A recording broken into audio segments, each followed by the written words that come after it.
We are here at the original Shanghai Pine Garden with my dad, Mr. Lee, and I'm Wing Lam. I'm the co-founder of Wahoo's Fish Taco.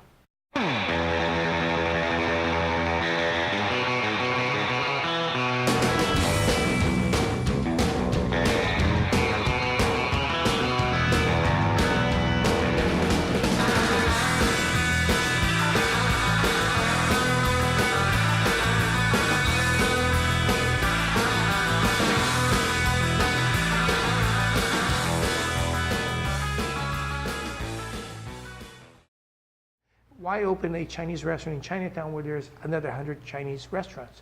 So open somewhere where there's no competition, which is kind of what we did in Brazil, right? We were literally the only Chinese family in the town we grew up in. Well, so I often tell people, how did my parents end up in Brazil?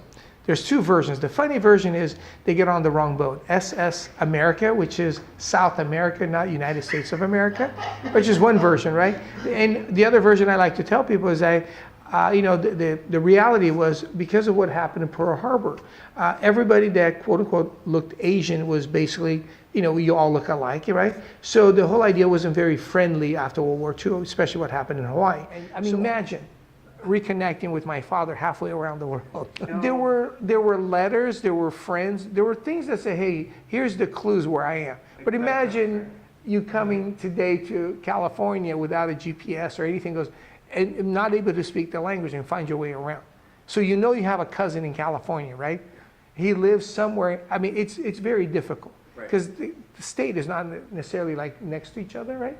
So if you landed in LA and your cousin happened to be in San Jose, how would you even find him? How do you get from LA to San Jose? How do we change it to be more about just simple? And they realized that in the Chinese restaurant, out of 100 items on the menu, 10 items is what everybody bought, right? Nobody buys shredded this and shredded that. They just want the sliced or diced, and so the kung pao chicken, the sweet and sour, and so they streamlined the menu. They were talking about creating the first what I call Chinese fast food in America.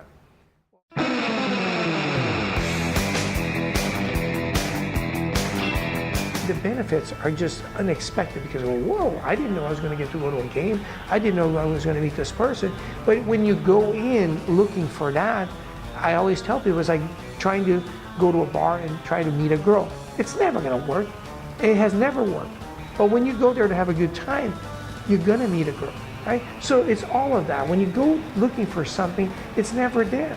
But when you're there to have a good time and enjoy, be with your friends, things happen.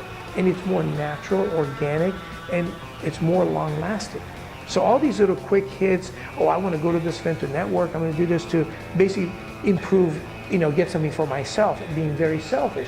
I don't think it's ever worked. When you go there to see how can I make everybody else's life better, have a good time, people naturally gravitate towards you, and all of a sudden you go, wow, look at all the leads I got. And you didn't go looking for that. But when you go looking for leads, I've never seen a guy go to a bar and goes, look at all the girls' phone numbers that I got today, right? I don't think it's ever worked, right? So that's, I think, the mentality. And that's why I say, stay humble, because when you go in there and look at me, who in their right frame of mind wants to look at anybody, right? Especially when somebody's like, right? Like, come on.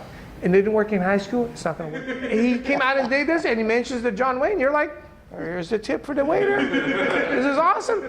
And I'm privileged, right? And I'm telling you, I can't tell you how many hundreds of customers did this thing forever, right? And it was just funny because I'm like, you guys are crazy, but hey, who am I to argue that, my father sang you happy birthday, right? Yeah.